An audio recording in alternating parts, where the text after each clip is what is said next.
দর্শক, রীতিমতো বড় ধরনের একটা চাঞ্চল্যকর অভিযোগ উঠেছে, অভিযোগ তুলেছেন খ্যাতনামা আইনজীবী এবং বাংলাদেশের সংবিধান প্রণয়ন কমিটির অন্যতম মেম্বার ব্যারিস্টার আমিরুল ইসলামের মেয়ে আইনজীবী ব্যারিস্টার তানিয়া আমির। তানিয়া আমির সংসদ বিষয়ে কিছু বৈধতার প্রশ্ন তুলেছেন, বিশেষ করে সংসদ সদস্যদের ব্যাপারে। তিনি প্রশ্ন তুলেছেন যে এনসিপি এবং জামাত যে সংবিধান সংস্কার পরিষদের শপথ নিয়েছে, সেই শপথের মাধ্যমে সংবিধান বিরোধী কাজ করেছে তারা, এবং এই সংবিধান বিরোধী শপথের কারণে তাদের সংসদ সদস্য পদ শূন্য হয়ে গেছে। এরকম চাঞ্চল্যকর দাবি তিনি করছেন। চলুন একটু বুঝে দেখি, তার বক্তব্যটাও সামান্য একটু শুনে দেখব তানিয়া আমির কি বলতে চাইলেন সম্প্রতি একটা ইন্টারভিউতে। থাকবেন দর্শক। বলছিলাম ব্যারিস্টার তানিয়া আমিরের কথা। ব্যারিস্টার তানিয়া আমির বাংলাদেশের অন্যতম স্বনামধন্য আইনজীবী, তার বাবা অন্যতম সংবিধান প্রণেতা।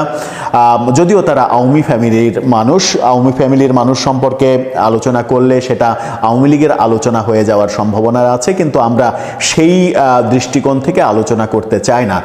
তানিয়া আমির একজন প্রখ্যাত আইনজীবী, তার বক্তব্যকে কোট করে আমরা বুঝতে চাই যে তার বক্তব্য কতটা সঠিক, কতটা ভুল। তিনি বলতে চাইলেন যে সংবিধান সংস্কার পরিষদের যে শপথ, সেই শপথটা সংবিধানে নেই। শপথের তফসিল, মানে কি শপথ নেবে সেটা তফসিলে নাই। সংবিধান সংস্কার পরিষদের ব্যাপারটা সংবিধানে নাই। সুতরাং এই পুরো প্রক্রিয়াটা হচ্ছে অবৈধ প্রক্রিয়া, সংবিধান বিরোধী প্রক্রিয়া। আবার প্রথমে যে সংসদ সদস্য হিসেবে শপথ নেওয়া হলো, সেই সংসদ সদস্য হিসেবে শপথ নেওয়ার সময়ে যেটা সংসদ সদস্যরা শপথ নিলেন সেটা হচ্ছে সংবিধান সমুন্নত রাখবেন। সংবিধানের প্রত্যেকটা ধারা সবকিছু সমুন্নত রাখার শপথ নিয়েছেন সংসদ সদস্য হিসেবে।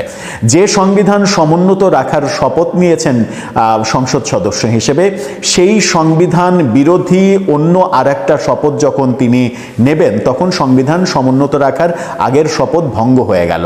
আগের শপথ ভঙ্গ হয়ে যাওয়ার সাথে সাথে তাদের যে এমপি পদ, সংসদ সদস্য পদ, সেই পদ বাতিল হয়ে গেল। মানে তাদের শপথ ভঙ্গ করার জন্য সেটা বাতিল হয়ে গেল এবং শূন্য হয়ে গেল। শূন্য হওয়ার প্রেক্ষাপটে সেখানে আবারও নির্বাচন হতে হবে এবং সেই নির্বাচনে আওয়ামী লীগ অংশগ্রহণ করবে। আওয়ামী লীগ অংশগ্রহণ করার জন্য মুখিয়ে আছে, এমন বক্তব্যও তিনি দিয়েছেন। চলুন একটু তার বক্তব্যটা ছোট্ট করে শুনে আসি। যখন প্রথম শপথ বাতিল হয়ে গেল, তখন ওই 78 আসনে কোনো এমপি নাই।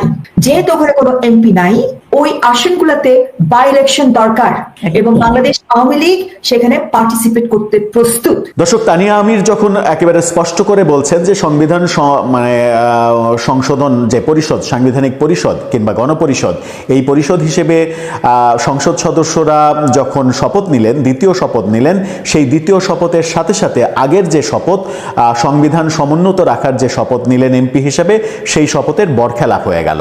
বরখেলাপ হওয়া মানেই, যে কোনো শপথের বরখেলাপ হওয়া মানেই সেই শপথটা শেষ হয়ে যাওয়া, তার মানে তার ওই আসনটা শূন্য হয়ে যাওয়া। তানিয়া আমির বলতে চাচ্ছেন যে এনসিপি এবং জামাত জোটের যে 78টা মতো আসন, সেই আসনগুলো এখন শূন্য হয়ে গেছে। এখন সরকারকে এই আসনগুলো আনুষ্ঠানিকভাবে শূন্য ঘোষণা করে সেখানে নির্বাচন দিতে হবে এবং সেই নির্বাচনে আওয়ামী লীগ অবশ্যই অংশগ্রহণ করবে, আওয়ামী লীগকে অংশগ্রহণ করতে দিতে হবে।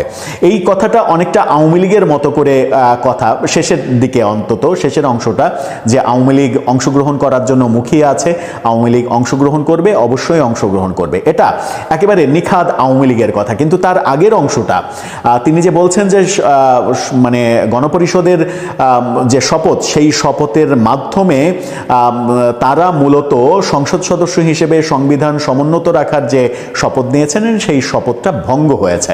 শপথ ভঙ্গ হওয়ার কারণে তার সংসদ সদস্য পদ বাতিল হয়ে গেছে এবং এটা আইন আইনি কাঠামোয় যখন আসবে, অর্থাৎ যদি এটা হাইকোর্টের রিট হয়, তাহলে এই ব্যাপারটা মানে এরকমভাবেই আদালত দেখতে পারে। কারণ সংবিধান বিরোধী কোনো কাজ যখন সংসদ সদস্য করবেন, তখন তার সাংবিধানিক যে শপথ, সেই শপথ বাতিল হয়ে যাবে। বাতিল হয়ে যাওয়ার ফলে সেই আসন শূন্য হয়ে যাবে, সেখানে আবার নির্বাচন হবে। তাহলে কি সংবিধান নিয়ে বড় ধরনের জটিলতা তৈরির হাত থেকে বাঁচতেই বিএনপি সাংবিধানিক পরিষদের শপথ নেয়নি এবং এনসিপি জামাত কি বড় ধরনের আইনি মারপ্যাচের মধ্যে পড়ে গেল?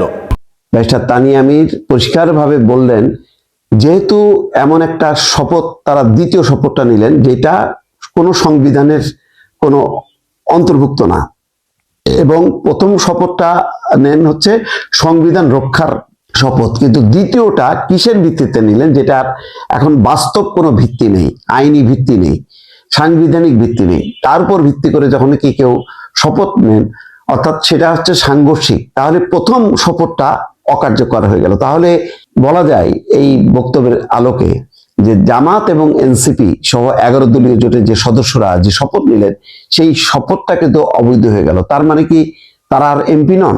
এমন আলোচনা কিন্তু এখন সামনে আসবে গুরুতরভাবে ইতিমধ্যে, এবং তিনি কিন্তু পরিষ্কারভাবে বলেছেন।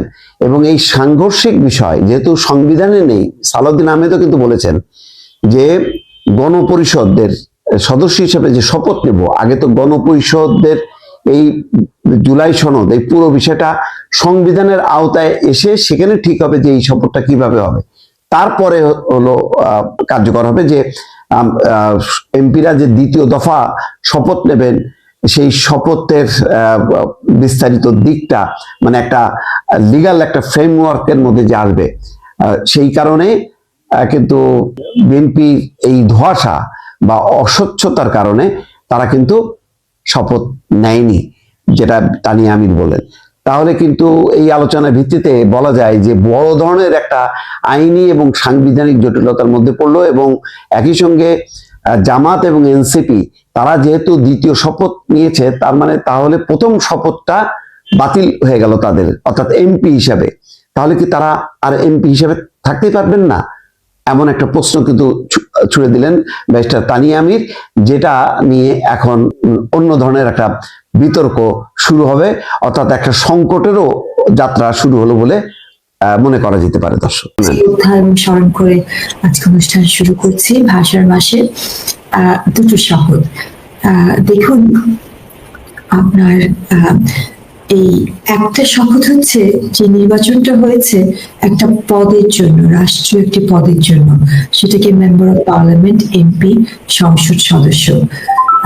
সংবিধান সংস্কার পরিষদ নামে কোনো পরিষদ স্বীকৃত নয় সংবিধানের অথবা কোনো আইনে, অর্থাৎ এটার জন্য কিন্তু কোনো নির্বাচন হয়নি। গণভোট হয়েছে একটি আপনার সো-কল্ড যে সনদ, সেটা বাস্তবায়ন করার জন্য। তো শপথ নিতে হয় পদের জন্যে, অর্থাৎ যেটা রাষ্ট্রীয়ভাবে সাংবিধানভাবে আইন ভিত্তিক স্বীকৃত।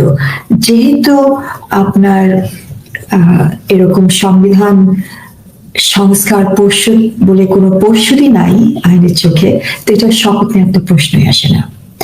দ্বিতীয়ত হচ্ছে, যখন আপনার এমপির ওথ নেওয়া হলো, তাদের ওথটা নেওয়া হলো সংবিধানকে সমুন্নত রাখার, subject to the basic structure of the constitution, এবং ওথটা হয় to protect, defend and uphold the constitution. আর দ্বিতীয় যে ওথটা, সেটাকে কিন্তু সংবিধান ডিসম্যান্টল করার ওথ, সংবিধানকে ছুঁড়ে ফেলে দেওয়ার ওথ।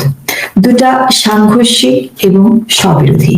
ওকে, সো প্রথম ওথ নেওয়ার পরে 11 দলীয় জোট যারা দ্বিতীয় ওথ নিলেন, তাদের প্রথম ওথ কিন্তু অটোমেটিক্যালি ক্যান্সেল হয়ে গেল, এটা কিন্তু আর থাকলো না। এটা হচ্ছে লিগাল কনস্টিটিউশনাল ফল, এটা কনসিকুয়েন্স, যার কারণে এই কাজটা বিএনপি করেনি।